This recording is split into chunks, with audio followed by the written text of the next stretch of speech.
Hey guys, and welcome back to Twilight Princess. The Mirror of Twilight is now fully restored, so it's time to venture into the Twilight realm itself and kick Zant off Midna's throne. Finally, parts of the game I've actually seen. We gotta go for a bit of a lore slash mythos slash plot slash backstory, first and foremost, though. That's why this isn't typical dungeon length, because the Palace of Twilight is not the longest dungeon in the game. I was actually quite surprised how streamlined it is. Yeah, I mean, the last 3 dungeons have been decent size, and you would expect that Palace of Twilight would be at the exact same caliber, but it's so short that I sometimes even forget that it's one of the last dungeons. Like, I sort of group it with Hyrule Castle. Don't ask me why. I know it's not logical to do that, but I do. And so I sometimes just forget that, oh yeah, Twilight Princess has just as many dungeons as Ocarina of Time. Yeah. We'll get to the layout and whatnot, but first, let's listen to Midna's story. Listen to her story. It may be the very last time that we hear it. Oh. Yeah.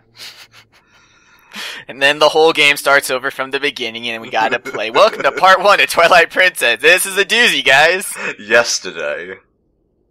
Oh, you haven't seen that in Sonic Boom, have you? No. Oh, no, I have. Yes, I have seen the... Isn't that like standard Sony Vegas text? Adobe, I think, yeah. Yeah, it's like Adobe. It's default text. Way to go, guys. Oh, Jesus. The first there was default face, now there's default text, but that's another playthrough for another time. And at the time this video goes up, you may be able to watch Helldragon and I's stream playthrough of Sonic Boom Rise of Lyric tomorrow, but again, another story for another time. There's True Form Midna. Run away.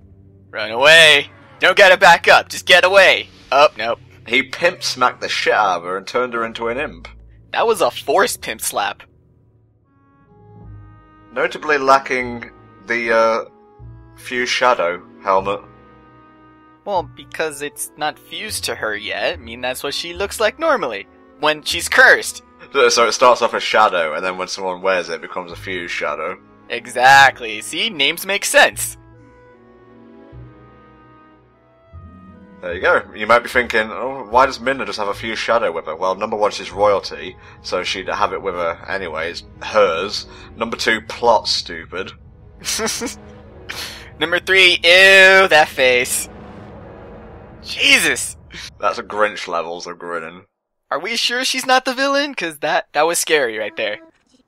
She and Zant are parallels, in a way, because, as we'll see, Zant stared into the abyss stared back, and Zant snapped. Midna kind of reached that moral event horizon with manipulation and such, but pulled back and became good. Yeah, they both were manipulative, they both were using others for their own means, and what's kind of weird is that even before Midna has her whole character shift, she's accusing Zant of that. She's like, oh, he's so manipulative, he uses other people, he's a bad guy. It's like, may want to look in the Twilight mirror there, girl. I think this is why people like Midna. It's not because she's all sassy and, I am a shadow imp who don't need no Hylian guy. It's that she's actually quite a deep and well-written character, at least for Zelda standards. Yeah, I mean, even the parts that you hate, you know, the beginning sass, the beginning just apathy for Link's feelings, I mean, that's a layer to her. There's a motivation for her to be a jerk. She's not just a jerk because. And then it's because, I mean, it doesn't even go away altogether. It still remains a part of her personality. It just, now it starts to become very constructive. And we totally missed it, but the sages said a line that pretty much sums up our entire commentary, where they're like, sorry, our bad. It's like, yeah, you're fucking bad. Alright, let's do this. Penultimate dungeon, Maxie. How are you feeling about this? I'm a little anxious, because that means we're close to the end, man. Yeah, I've been really enjoying this playthrough. I know you guys watching have been enjoying it too, so thank you for sticking with us. Finally actually made it to the Twilight world. I mean, part 37. It took us long enough. We've had to deal with Twilight itself, but always just it encroaching on Hyrule. Never the world it actually comes from. And unfortunately, we only get to explore one dungeon of the Twilight world. Yeah.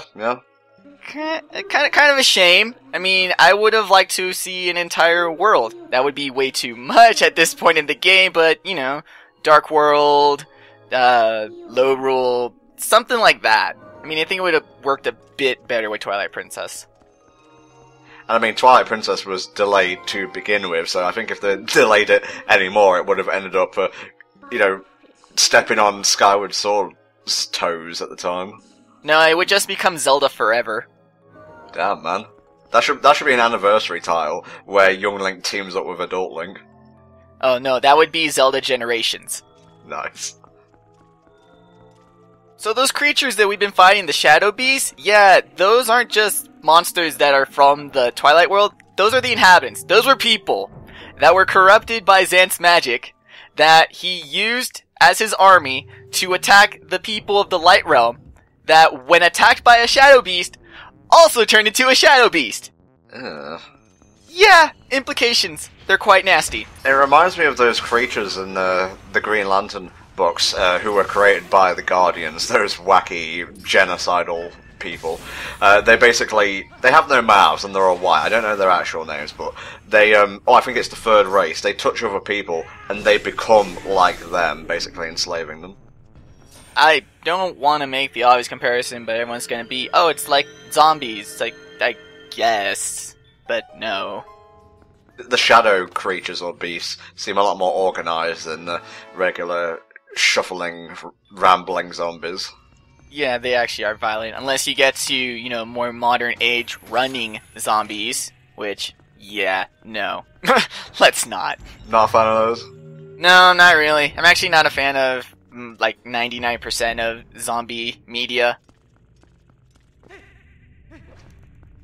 Here's the main gimmick for this world. Whenever you go into these clouds of, I guess you'd call them, yeah, shadow crystals, you revert back to wolf form. But don't worry, it's not permanent. As long as you're outside of the cloud, you can transform back as you usually would. I think the main thing you need to worry about is the fact that Link is breathing in crystals in the air. Like, that's gonna rip his lungs to shreds. He's gonna die of Potter rot, just like Cave Johnson. Okay, that is not a fun way to go. How do you feel about the random Zant heads that accost us throughout these buildings? First time, it seemed... I get two emotions from it. One is some unsettledness, just sort of, ew, why am I being attacked by his face? And then and if it had just been that one, that emotion probably would have stayed around, but we will encounter multiple of them, and it starts to just become silly. Like, yeah. Oh, it's like, wow, Zant, you're really this narcissistic that your enemies are just your face? Yeah, that's great, though, because that perfectly encompasses the dickhole that is Zant. Yeah, like I said, they had good ideas that if they showed some sort of restraint or modesty with these ideas, could have just remained unsettling, but no, they had to up the ante for some weird reason. It's like, no, you don't. I mean, yeah, I get that a lot of Twilight Princess is let's do old shit but better, but when your villain is original, you don't have to, like, make it bigger. You can just stick with the subtle, especially when the whole dealio behind him is Twilight. Like, Twilight is not, like, super bright or, like, pitch black. It's very, like, calm and soft. So Zant could have been just like that, more mellow, just more subtle in his evil. He's already done pretty evil things. His actions, yeah, those could have been to the extreme.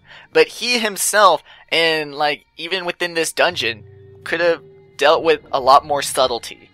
I'll just add on to that by saying Twilight is kind of ambiguous because it's neither light nor dark, so they could have, like, gone either way, made Zant's motives ambiguous, but no, he just wants power. Yeah, they could have done that, which I thought at first, when I first played the game, was Zant's motivation, that he was destroying the Light Realm for the benefit of the Twilight Realm. Yeah. That it was sort of like, our people have been subjugated to this, like, hell realm, and I'm going to free us. Like, I thought it was something like that, but no, he just wants both realms gone. Okay, this is the first of two mini-bosses. Shadow Zant, I guess. Kind of like Shadow Ganon and whatnot. He's basically going to teleport around the arena. Sometimes he'll summon minions. You just have to chase him, whack him a few times, and that's basically it. Yeah, he has pretty much the exact same fighting tactic as Wizrobes, particularly the ones in Wind Waker. I mean, there's one that's a mini-boss in the Temple of Wind, or the Wind Temple, whatever. Yeah, he just teleports around the room and you gotta hopefully fight and smack him. Phantom Zant obviously leads to the parallels of Phantom Ganon, teleports around, he even charges up a big ball above him. However, instead of playing Dead Man's Volley, you have to deal with a bunch of enemies. Or not, you could just leave them around and eventually they'll poof away. And then you just have to wait for Phantom Zant to stop teleporting around. Yeah, Phantom Ganon, that was the thing I was looking for, not Shadow Ganon. My bad, guys, my bad. No retakes, that's what I have Mexi for nowadays. I got your back. Thank you, mate. That was a very clean run. In fact, I kind of only fucked up once. I think I missed one slash, otherwise that would have been over, like, in another cycle. Yeah, the Phantom Zant fight can go really bad really fast.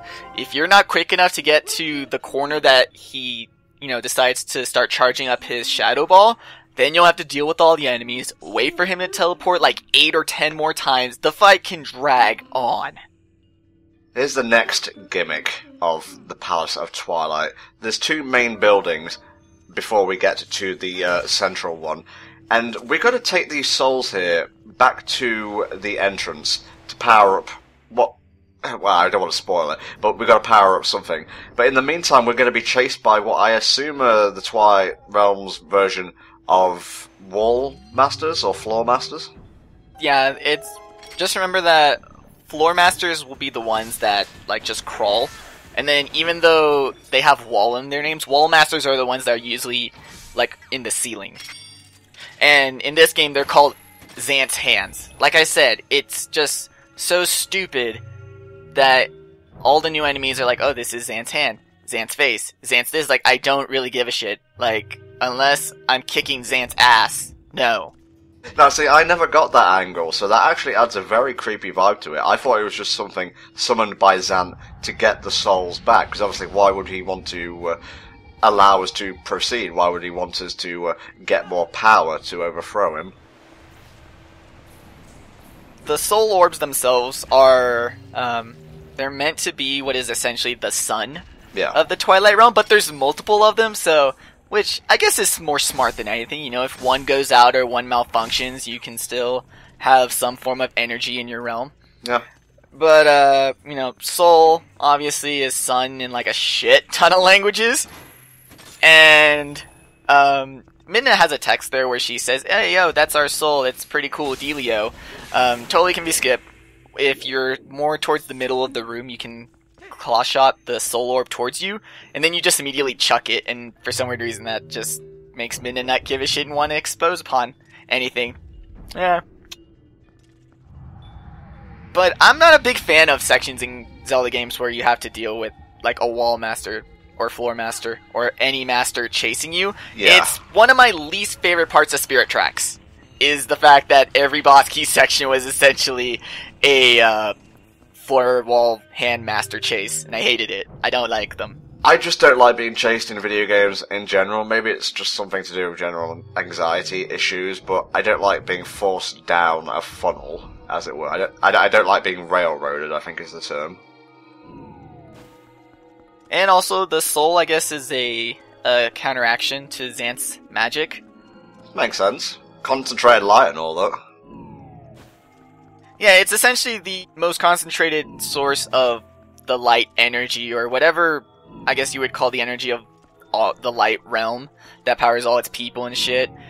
I don't know if the Twillies made it themselves, or if it was just they had the technology to concentrate the energy that was already there, or if the soul orbs are actually just an organically, naturally made thing.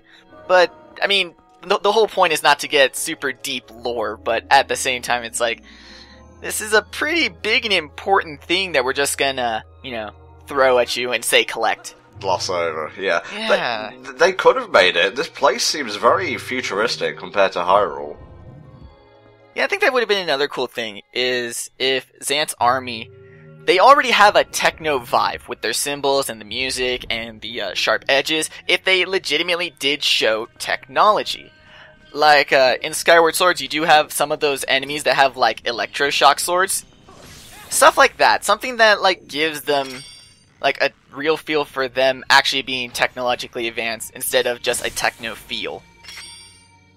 Wasn't really a fan of this room, especially on the return trip, because, as we have established, auto-jump ain't nothing to fuck with. No, but, this is a tricky dungeon. And not a lot can actually be skipped in it.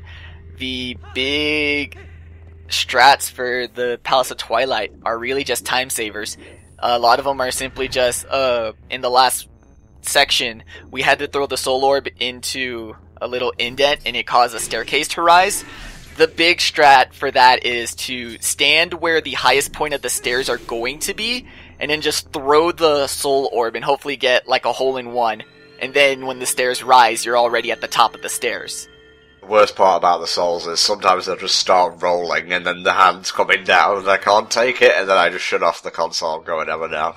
We'll have to talk about this in therapy later, Tom. Don't worry. We'll find the strength within you. So, rupees in the Twilight Realm. Does this imply that they have the exact same union of currency?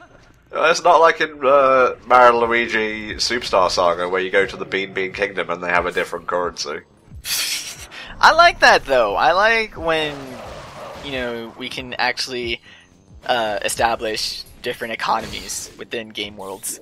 That did make for a pretty funny situation at the start of the game where it's like, you've got all this money, it equates to like 10 Bean Bean coins. Oh yeah, the sad fact of currency exchange, which a lot of Americans will probably deal with really soon. Zelda has done that too. They did it in Oracle Seasons, where you visit Sub Rosa, or the Subrosian land or whatever, and rather than rupees, they use ore chunks that can easily just be dug out of the ground. I remember specifically grinding for ore to buy some of the stuff in the shop, like I think it was a piece of heart. There is one piece of heart, which this is another cool thing that I liked about with the Subrosian economy. Any heart-related item is flipped upside down, and they think it's a peach or like an apricot or something, so they don't even know what the fuck they're selling. It's just like the uku. It's like, I don't know what the fuck I'm selling, I just want to make money off of it. It's a thing that can literally extend your life force. I'll take it for 3 chunks, there you go. Getting a very big Metroid Prime feel from this room, and just these buildings in general. I haven't played too much of Metroid Prime. I've gotten like maybe halfway, and then just sort of, my interest teetered off. Oh goody, the map. Aren't we like already more than halfway done with this dungeon though? Yeah, also, there's no rooms going left or right, it's straight forward, so... It's 2 corridors. In the last corridor too, there was a piece of heart.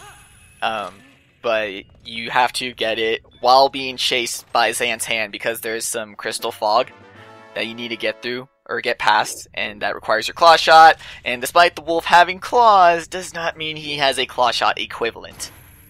You could come back later once you get a certain upgrade, which we shall receive once we get the second soul, I guess. Yeah, that too. But I always kind of like getting it during the Zant hand chase. I hate chase sections, but I always seem to enjoy making them as tense as possible. Maybe I'm just self-inflicting this pressure and that I'm causing myself to hate it. Yeah. Some self-fulfilling prophecy of game design. What do you like? Okay, it's time for Phantom Zant Round 2. I guess it's also kind of neat that the dungeon is very symmetrical, because like we said, the Twili are they have a very technical design, very industrial, sophisticated design to them. So while the dungeons of Hyrule are sort of like just all over the place, they're more akin to the Light Realm in its more fluid, chaotic nature. And then the one temple that is Twili constructed would have more order to it. So it all makes sense. There's a lot of stuff you can derive from the design of this dungeon about the Twilis, but the fact that it's not explicitly said also helps, because that's one thing that can kill games, is when too much is explained. And at worst, when too much is outright told. to you. But if you can infer a lot of stuff from just, you know, design or art from wherever you're at, that's always a neat and interesting thing to include in your game design. Speaking of game design, we've talked about, like, you know, boss design, talked about visual design and whatnot. How do we feel about the music of the Twilight Realm? And I guess this fight in particular. I'm hearing a bit of spirit tracks, weirdly enough. Or I guess Spirit Tracks took a lot out of this fight's music. Yeah. That's basically what I meant. Thank you for the applause. Yeah, same thing. Yeah, really the one song that I just always affiliate to the Twillies is definitely the booby-dooby-dooby-dooby-doo, that weird one. That's the best I can mimic, okay? I can't say, oh, the music that plays during every Shadow fight ever. I want it to be the Werehog battle theme. Da-da-da-da-da-da-da. Oh, I'm so mad. You ever been so mad you just exploded into shadow crystals? Yes. Yes, it was the last time you made me do a retake. Just the once, never again. Nope. He learned his lesson. The black smoke just got everywhere. Phantom Zant looks more like a hologram, whereas other Phantom every Phantom Ganon in the series has had more of a ghost-like appearance. Phantom Zant has this hologram. Again, this could also go back to a more technological side to them. But, also in the internal game's files, Phantom Zant is called Zant's hologram, so they knew what they were doing. You got, like, extending staircases, there's neon everywhere. This could almost, like, be in the Tron 3rd movie, which don't make it. Don't do it. Word of advice, if you want to get the hand off your back, so to speak, just pep it with a few arrows. I think you can also use the claw shot, but since I've got so many arrows on me, and I would recommend coming in here with a lot, because it takes 3 to stun it each time, just go with that route. Yeah, arrow, claw shot, I think it's 3 arrows and like 2 claw shot hits. But it only temporarily stuns them, but at the same time, it's not moving too fast. It does have a very nice speed. Like, this chase is very well designed, because the hand is not moving too fast to where it's frustrating, but he's also not moving too slow to where it's too easy. He's got this nice, ominous tempo to where he feels threatening, but at the same time, it seems like he's just taking his time because we're not the threat. So good. So far, the dungeon has been doing a lot of things right, but it's a lot of style. There's not a lot like, oh, this fight was good, this puzzle is good. So far, it's been a lot of style. Whereas City in the Sky, you know, it was all about atmosphere. I'd say this room is pretty hilarious, because the hand cannot make it past this structure for some reason. And this isn't like a random occurrence, this happens every time. Aw, the poor thing. We might need to put it out of its misery. Take it out back, Tom. That was a graceful crossfade right there, because, auto-jump kind of auto-jumped me off the structure. Oh. Yeah, see, this is another one of the sections. If you could stand, essentially, on this corner down there, throw the ball, you'll just pop right up to the top area. It's just little time saves. There's no, like, oh, I'm going to use the boomerang and skip a quarter of the dungeon. There's not really that much of that here. Okay, this room, I really, really hate. Because you're trying to, like, recenter the camera, but he will lock onto the hand each time, and it's so frustrating, because you essentially have to make a blind leap of faith most of the time. Zelda camera controls. Yeah, it's once again, the mechanics kind of hindering it a bit, but what can you do? Nintendo just loves them one joystick. I forget, does the GameCube version use the C-stick for proper fluid camera control? I don't think it's proper. It's more like hey, want to look that way? Want to look that way? Look up, down. It's sort of a snapback. It worked really well in Wind Waker, and it felt good as well.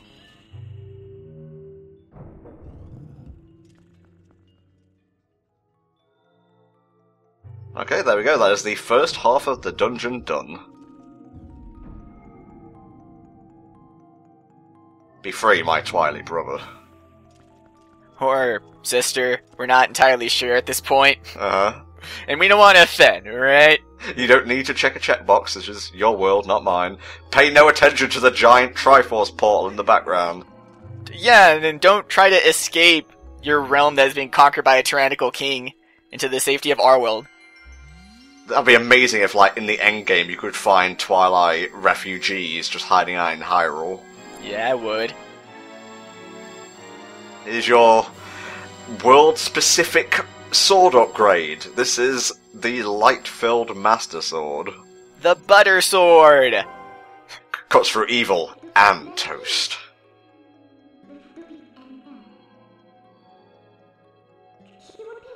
I want to see the shadow-ified garden deities, like Shadow Ordon or Shadow Lanayru and whatnot. Are they just like kind of dark parallels? It would have been really cool if they had, you know, just as many, instead of light spirits, they're dark spirits.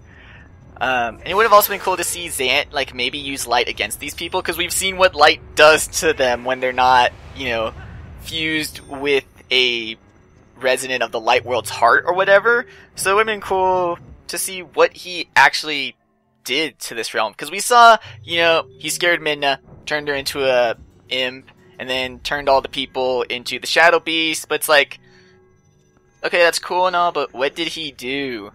Like, he completely subjugated it. Moving on. This light-filled Master Sword allows you to literally cut a swath through the shadow crystals. Pro tip, using spin attacks will give you not only a wide area of coverage, but will also make it disappear for longer, I think. Don't quote me on that. Light mechanics. We could have just used, you know, maybe the lantern, but light Master Sword. Cool beans. The shadow crystals don't bow to any Hylian-made piece of equipment, okay? It's gotta be light from the souls. Nothing else will suffice. Those Twilight vermin, they're, you know, they're supposed to be the rat parallel, but if you actually look at their model, they don't look like fucking rats. They look like octopus. There's no four leg deals. They have shit tons of legs and they just squirm towards you. It's kind of gross and creepy. They exist in the Twilight realm specifically to knock the soul out of your hands, because apparently Link doesn't have the ability to grip onto an item when he takes a hit. He needs the silver gauntlets to do that, up the strength. Actually, now that you mention it, I'm surprised he didn't need gauntlets to pick up what was essentially the sun. Twice. 2 suns. Lots of sun. Eat that, Heracles. This right here. Really? It goes from intimidating to kind of comical. Bleh. I'm Xant's head. I'm Xant's head too. We're all Xant's head. You'll be Xant's head as well. Yeah, don't make the mistake of just carrying on via the left. You gotta take out all his heads to get a small key first. This is Zelda Dungeon, man. Certain rules have to be adhered to. If not, then people will just complain that it's not real Zelda, even though 99% of it adheres to Zelda formula. Oh, this one thing is missing. Not a Zelda game. It's like those people that are like, oh, Hyrule Warriors, not a real Zelda game. Any real Zelda fan wouldn't play that. It's like, are you fucking kidding me? Play any game you want, especially Hyrule Warriors, because it's awesome, and it's totally a Zelda game.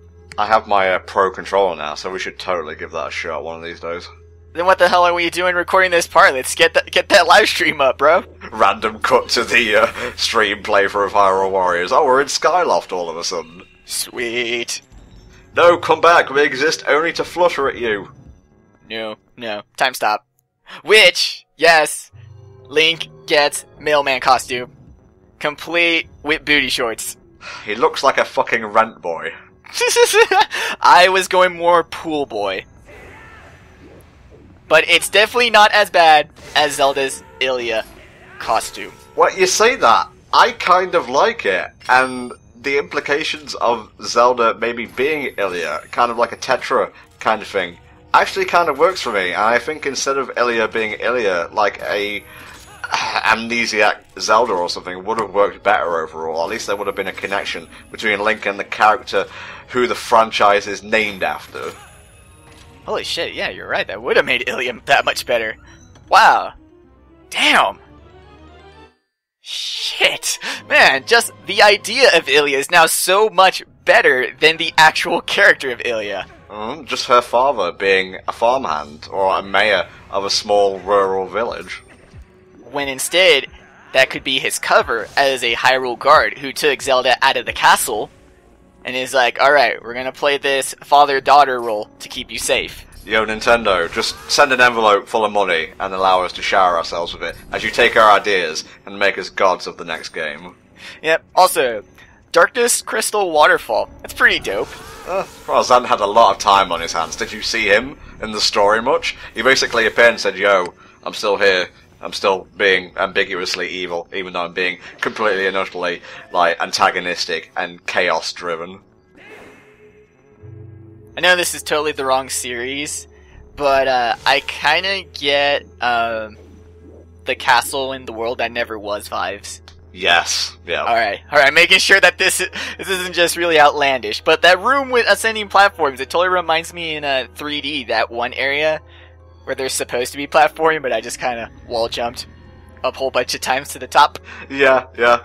They did the world that never was really good in 3D, besides the part where platforming was negligible. That's the entire game, though. Like that first room where you get a massive space, the post office I think it was. They have all these grind rails, they have all these platforms that go up and down. Who gives a shit? Badoom, badoom, badoom. Oh, I'm at the top of the wall. Same dealio as in the previous room. We've got to kill all these Xanta heads that appear in different parts of this area to get a small key and then we can move on. Their only way of attacking you is shooting projectiles, and I already said that Phantom Zant, when he charges up his Dark Ball, he just uses that to summon enemies. It would have been cool if for the Zant's head, you could reflect back those shots. Like, maybe not with the Master Sword, but once you have the light infused Master Sword, if that could bounce back their Twilight attacks, something to make them intimidating, because like I said, the creepiness, it's gone. It died after the first head. Now these are annoying and very unthreatening. You can bounce those attacks back, but it requires you having the shield bash, so the enemies aren't really, I wouldn't say wholly designed around it. It's very effective, but you can beat them easily enough, because those shots move very slowly. Although, slow-moving shots can always be a difficult thing, because then your timing just gets completely off, and you get nicked, and it's super annoying. I'm also trying to see what the symbol on the doors are, because so far, in every dungeon, the symbol on the door has essentially been like the people symbol. Forest Temple had the Kokiri Emerald, Goron Rubies, or a Sapphire. There was even the very circular design in the City in the Sky that was also in the Skybook, so that's pretty much the Uka's symbol. So I'm trying to see what the symbol on the doors here are, because the symbol for the Twilight is essentially the portals, which that's not really well designed. I'm thinking it's the soul, personally. Now, you gotta pick the right lift here, otherwise it will go up and then go right back down into the fog. And as we have already established, you will turn back into the wolf, and it's just very annoying. Fog is bad. Fog's itchy too. Oh, that's so clever of you, Nintendo. Just put that one enemy that has a lot of knockback on a small platform. Clever. Not impressed at all. Now, if you had included, like, a Stalfos there, or a Re-Dead Knight to scream and stun you there, I'd be impressed. Dude, Shadow Stalfos, why didn't they get in on that good shit? There are so many things they could have shadowized. Instead, every shadow enemy is something we've already seen in the first hour of the game. I'm surprised Zant didn't leave out, like, proper mini-bosses for us to fight, like Shadow Pyrus, or Shadow Blizzetta and whatnot. This is his stronghold. I know this isn't the final dungeon, but this is, so far, who has been the main antagonist? Not the enemy, not the final, but he's the antagonist of this story, guys. And this is supposed to be his stronghold, his last stand, and this is the best he's throwing at us. Kind of lends a weird angle to the whole thing, like he's maybe not comfortable enough to do that kind of magic, since this is Midna's home, it's not his. He's a usurper, he is the usurper king. He's a squatter, basically. Yeah, so maybe he doesn't know he can make bigger, or, you know, he's so confident that he doesn't feel he needs to throw harder enemies, which is always the stupidest excuse. I hate that excuse that, oh, the big baddie is just confident. Also, the exact same keys. It doesn't matter what world you're in, what realm or dimension, keys will always be the same and they will always open doors. Just want to give a shout out to Nintendo for once again creating a enemy that sounds like keys, but is actually pronounced keys. Makes it very hard to say when you're in a rush.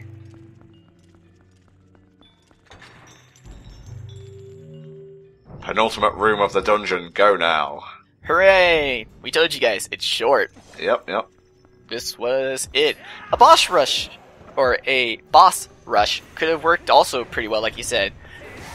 Since these holes have all been corridors, then just have each room be a trial slash boss slash whatever.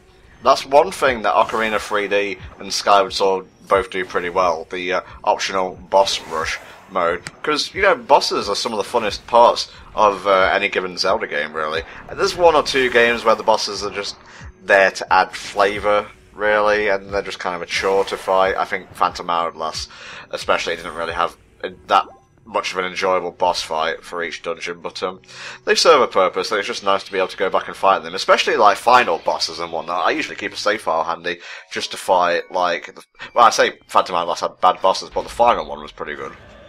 I think the only final boss save I've consistently kept is Spirit Tracks. Hey, you guys are ready for a bit more lore, plot, and mythos. That's why this part is as long as it is, because it's padded at the beginning, and it's padded towards the end.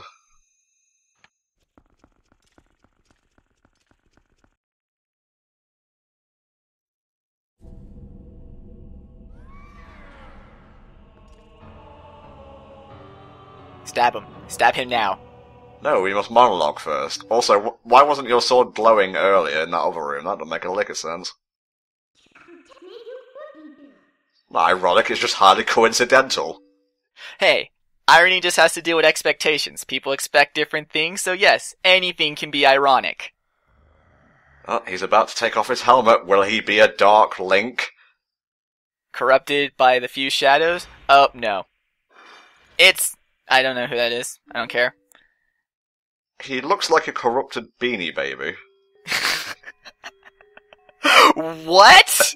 I don't know, it's just the first thing that came to my mind. What the...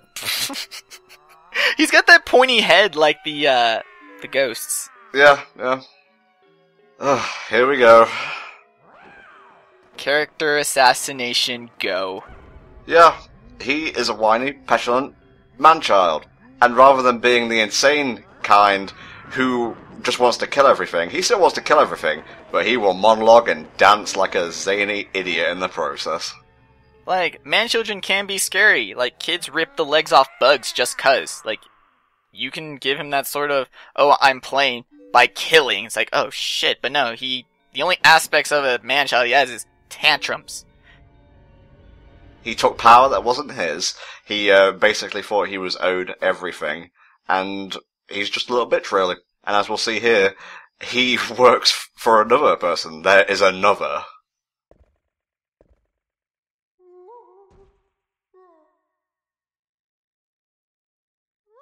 Which is so weird because that he had that scream thing, and that was the most terrifying thing at that point in the game.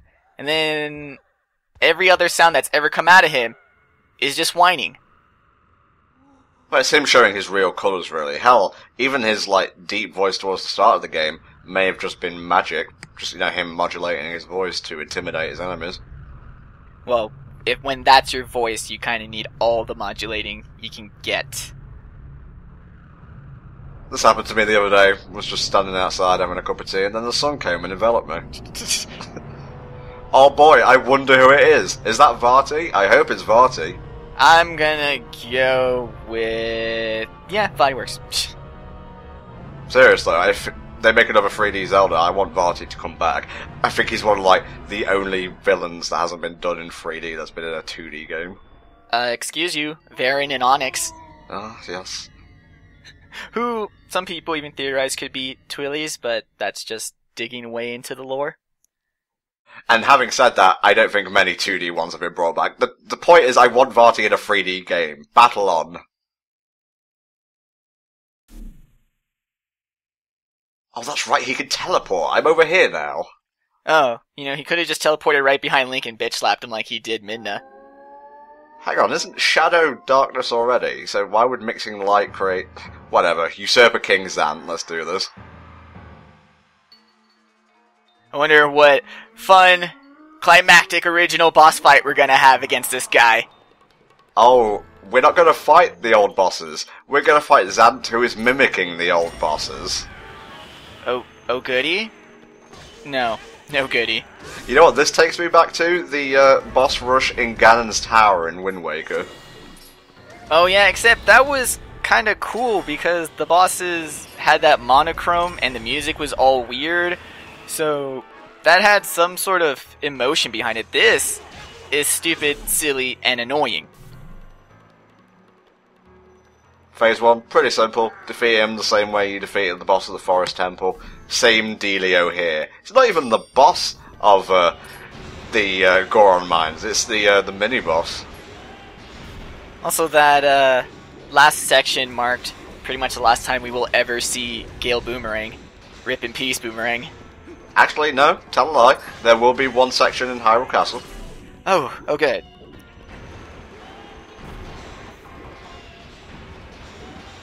You're having way too much fun with this boss fight, Zant. Seriously. Yeah, he's just having a right laugh. And he gets tired. Oh, the adorable little thing. Put him down for nappy nap. Give him a milky drink beforehand. Oh shit, dead. Dead. That's okay, just float up, drop a water bomb, and your air will instantly refill. Let's put on the rusted magical rupee powered armor. Make the fight that a little bit harder. It just shoves rupees into your lungs and allows you to breathe. I'm a gigantic head. That is so stupid. It's really silly. Like in the process of one cutscene and one boss fight, Zant went from being this really stoic, murderous kind of guy to a psychopathic man-child. And sure, some of you may like that. I don't like the turn they took. And granted, we've still got Ganondorf to bring the class and the intimidation factor. But I liked Zant before he became crazy. I mean, he was crazy already. He was obviously psychopathic to begin with. But I just don't like the turn they took. Yeah, because remember in the scene after the Lakebed Temple where he was doing that thing, whispering into our ear and all that shit? That was creepy. That was crazy. But that wasn't like, woo, I'm a crazy kid. Crazy for no good reason. He was like very sinister in his craziness. Now it's just, I laugh in a fight, thus I am crazy. And it annoys me doubly so that they couldn't just let Zant be his own villain. No, he had to be backed up by Ganondorf, who is the true final boss of the game. You all should know this by now. It's pretty obvious who it was in that giant flaming ball of fire. And, the final boss is really, really good. It's probably one of the best bosses in Zelda, 2D or 3D, but, Zant, baby, what did they do to you? This is, like I said, it's a character assassination. It may not have taken an entire game like Other M for Samus, but it's a pretty big blow. And the non-Ganondorf bosses in the Zelda series have all been consistently great. Like, I can't really think of a non-Ganondorf boss that was outright bad. Well, Bellis was just not even there, so no one gives a crap. But for the ones that are actually, there doing shit, they've been good. I love the Zant-ified remixes on the boss themes. That's pretty good. And this one is slightly altered because he doesn't have any icicle soldiers with him. It's just the big dude on his own. So in that regard, it's a little bit easier overall. But same mechanic. Use his reflection and poke his toe. And he gets so teeny tiny. Can be kind of hard to hit him sometimes. You've got to start chasing him the second he starts to shrink. That's the other thing too about this fight, is that a lot of the sections are just really super annoying. Like getting the claw shot just correct in the underwater section. Having to chase him here in this ice section. even if they were repeat bosses, okay, but then at that point it just would have been boring. This is boring and annoying. Like, I don't even know if there's an English word to describe said emotion.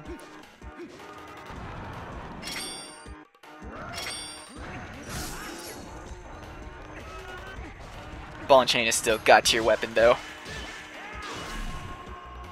Alright, final phase time. And probably the only good part. I love that symbol he has in the back. I'm sorry, it just looks like he's summoning an Aeon. Oh, that's right, I have swords. Scimitars. Just adds to his kind of like axe murderer vibe that he has going on. Like this right here, this is amazing. If he was just pants on head retarded in terms of his manicness, that would have been great. But no, I want my dummy, and I want to go night night. Doesn't really help with his intimidation factor. No, mammy, let me allow me to kill more before bedtime.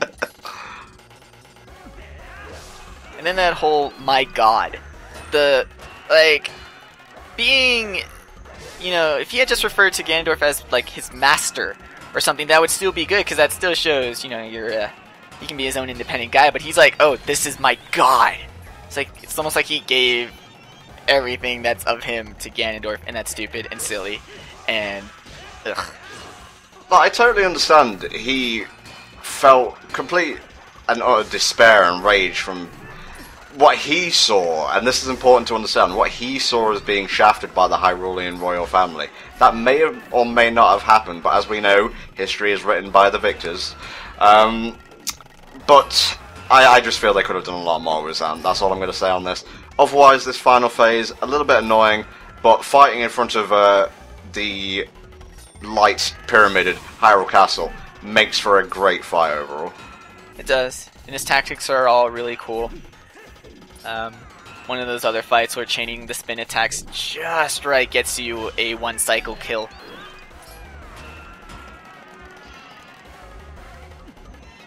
Man, why can't we get a really, really long spin attack? Well, we'll be getting a good spin attack in the next part, if that counts. Lord have mercy, I am defeated. Dead. And he broke the camera. This is another thing too, is that, like you said, he feels super wronged by either the Hyrule family or the Twilight royal family. He got wronged by someone, but like, Midna doesn't even acknowledge that, like, oh, I'm sorry that you felt this way. Like, literally, this must have been so inconsequential that Midna's like, just, why are you doing all this? What the fuck did I do? And this is Midna with feelings. She cares. So if something really if he had truly been wronged, I'm pretty sure she would have apologized. So this is all that amounts to. A power-hungry, crazy man-child who is literally about to get his.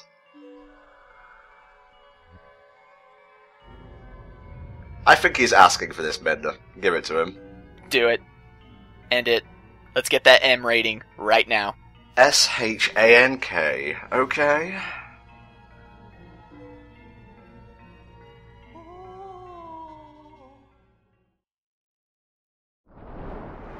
Goddamn! Nice! Impaled with extreme prejudice and then inflated and exploded. Actually made of nitrogen. Who knew? I used 0.01% of my max power. Why weren't you using that power for all the boss fights? Because she didn't have the fused shadows until this point. Because don't forget, Zant took it away from her when he blasted her with light. So each individual fused shadow piece has nothing? It's only when they're all together? Apparently, much like the Dragon Balls. Oh, okay. So, overall, or closing thoughts on the Palace of Twilight, mate? Short, really well-designed dungeon, like I said. Where City of the Sky was about atmosphere, Twilight Palace is about style. Yeah. Focused, emphasis on, like, action more than exploration. It works.